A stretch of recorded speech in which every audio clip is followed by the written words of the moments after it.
Sorry to keep you waiting. I'm sure we all have a game that we revisit over the years, and for me, that game's Wreckless the Yakuza Missions, but time itself has a different feeling about this game. And it's a prime example of why not having proper video game preservation is just reckless.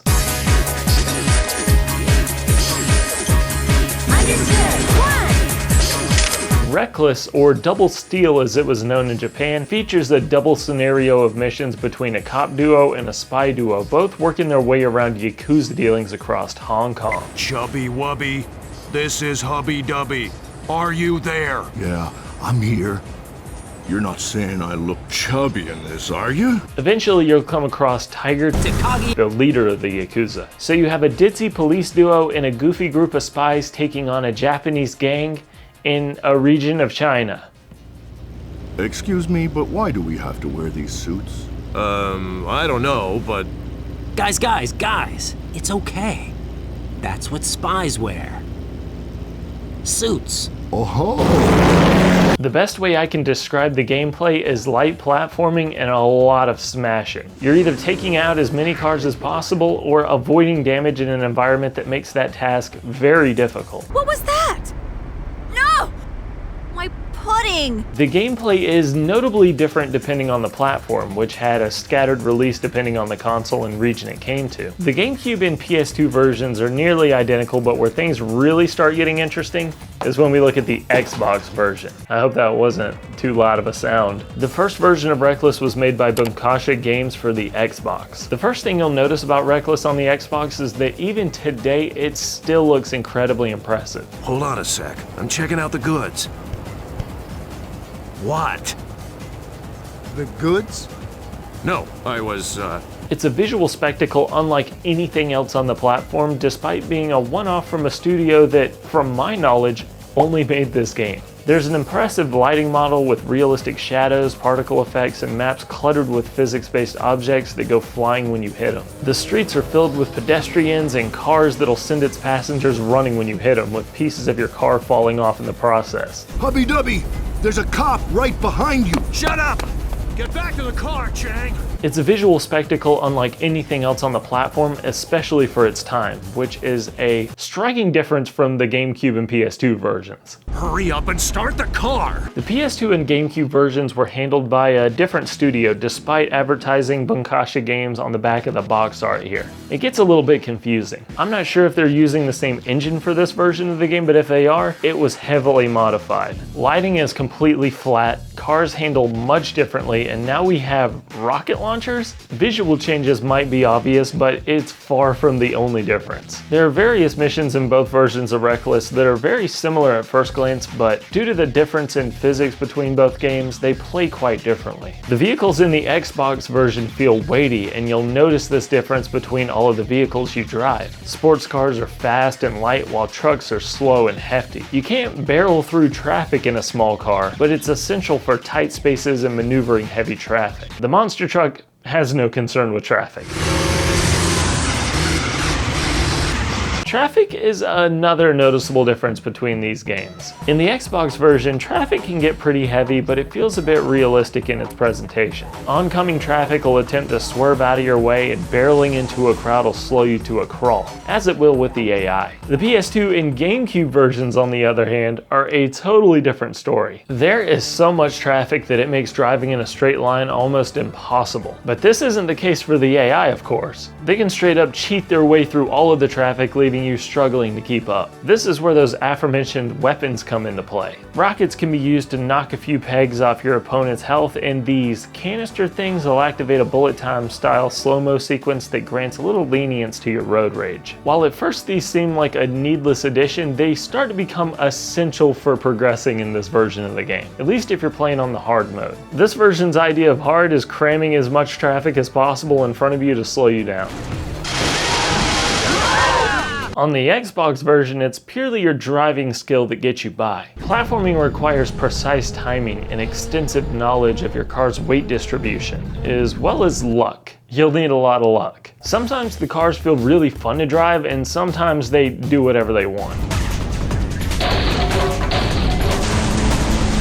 I found myself bouncing all over the place and getting my car stuck against walls at random, which could get a little frustrating, but it also made the little wins feel all that more special. When we compare that to the other version of Wreckless, the driving experience is a little more arcade-like. You won't find yourself unpredictably flying all over the place when you land from a jump or take a sharp corner, nor will you lose as much momentum as you blow through the traffic. Unless there's an impossible amount of traffic in front of you when you're playing on the hard mode. Maybe this has something to do with the sheer volume of traffic being through the roof in this version, but either way, you'll know the concessions when you're comparing these games side by side. Levels like the underground rat race have physics-based objects and hazards that'll blow you off the map in the Xbox version, but they're completely absent on other platforms. Cutscenes are rendered in real time on the Xbox version, showing the car that you picked beforehand, another element absent on the PS2 and GameCube. Hey boys, you're too late!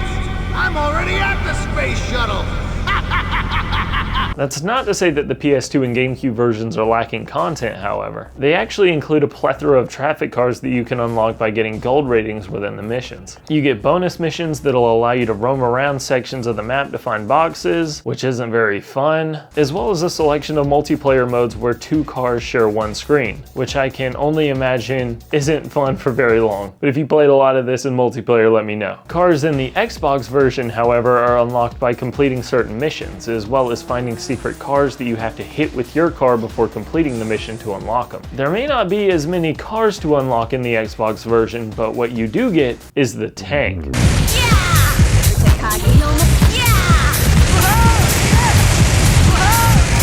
Once you beat the game, which takes a whopping 4 hours, you can play every mission with any of the vehicles you unlock, which is honestly pretty fun. The Xbox version of this game was pretty special to me. I can still remember reading the Xbox accolades on the back of the box in the GameStop and going with my dad over to the library to print out a walkthrough. Yeah, there was a time where all of us didn't have computers or internet.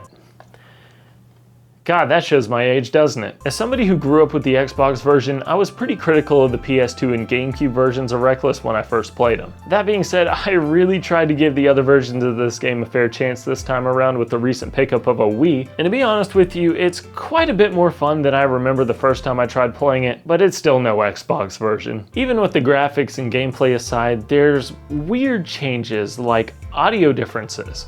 Run over the dim thumb stands and score 100 points before your rival does. Are you ready? Okay, go! Run over the dim thumb stands and score 100 points before your rival does. We got the explosives! We got the explosives! And missing cutscenes that make the game feel like it's, well, missing something. In the mission where you have to save the feng shui professor that's strapped to the front of a dump truck, you might not even realize that he's there in the GameCube version, because they don't show it in a cutscene like they do the Xbox version. They do, however, let you run over all the pedestrians. Now, if they get in your way, they're gonna pay. They never got in your way. They actually ran out of the way. But there's one small blemish on the Xbox version of this game that you may have noticed, and it's the most ironic thing about this series. These guys were driving the armored van, not the Yakuza cars! Huh? Oh, sorry, guys. Despite the impressive visuals, it comes off looking a bit soft. That's because the game is forced to run at a sub 480p resolution, probably because the Xbox version of this game is pushing it to its limits as it is. I can only imagine how good this game could look if we were able to push it to a higher resolution. But I know what you're thinking, why not just emulate it like people have done with the PS2 version? And that's probably this game's fatal flaw. When I covered this game in 2020, it was literally impossible to emulate this game. The only way you could experience the Xbox version of this game was on real hardware, and that's unfortunately still the case today. Or is it? Special announcement. Like and subscribe for more trash. So it turns out I'm a few years late to this, but Wreckless is playable on emulators, so that's pretty cool actually. I tested this out on both my 5-year-old ROG Zephyrus and I tested it out on my M4 Pro MacBook, both of which run the game perfectly fine at 2x scale resolution. Now, I'm sure it's not perfect, but in my experience, it ran pretty good. It looked like all of the visual features were intact. The frame rate was pretty smooth, except for when things got intense, but that would be the same case on the Xbox itself. It looked so good, in fact, that I decided to play the game all over over again on the emulator and re-record the footage, so most of the footage that you're seeing is most likely the emulator footage for Reckless 1. Now when we look at the sequel, things are a little bit different, but we'll talk about that when we get there. Reckless is a pretty cool product of its time, but with the hardware restrictions and low resolution, even if you can run it, it's easy to see why you might be turned off from giving this one a try. But that's not the end of the story, because this wildly obscure game actually got a sequel. I have waited 2 decades for this moment.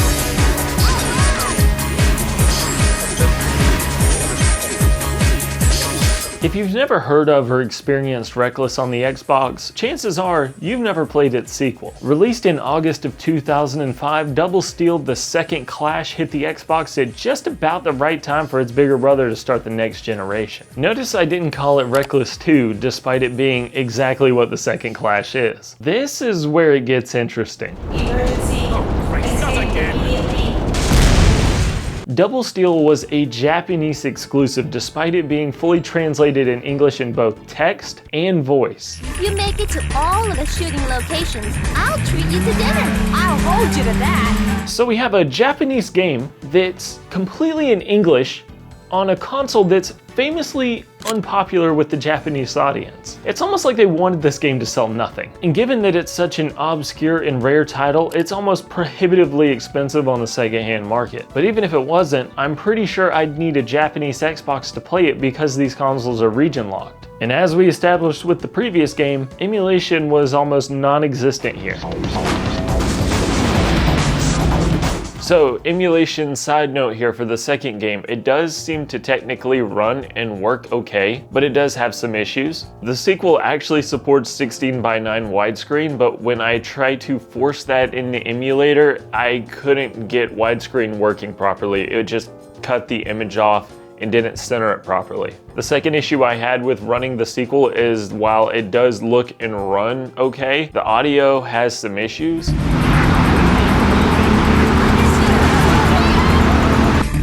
Don't let any of them escape. Understood. Both of these elements take me out of the experience, and ultimately I don't think it was worth trying to play on the emulator, but if Reckless 1 is anything to go by, I'm sure they'll have this working pretty soon. That being said, I've only been playing the game on my MacBook through OpenGL, so I don't have access to Vulkan as far as I know. So if you're running the emulator through Vulkan, your results may vary, but this was just my experience with it. But since I've soft modded my Xbox, there's technically nothing stopping a copy of Reckless 2 from playing on it if a copy of it was to hypothetically find its way onto my hard drive.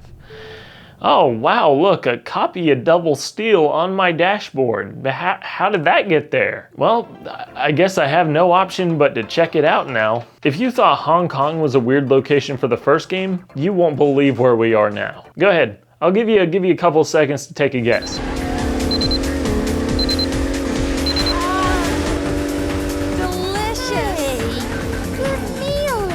The second clash takes place seemingly after Tiger Takagi's arrest in the first game, where now all parties involved are flown to Chicago to testify against him in court. We're just here to testify as part of the criminal investigation. So, just so we're on the same page here, we have a Japanese gang leader that's being processed in America for his crimes in Hong Kong. Okay, now that we have that out of the way, Let's wait in the police station for Takagi's arrival. after Takagi makes his escape, because of course he does, you're immediately thrown back into that familiar gameplay loop. The Yakuza have also managed to infiltrate American soil, and it's your job to take them all down. Reckless 2's missions only focus on the cop duo this time around, outside of a brief vehicle cameo featuring the first game's spies. So canonically, the spies are also here, but I imagine Bunkasha had to make the budget cuts somewhere. One place they didn't make those cuts are in the graphical department. Let's show them what this baby can really do.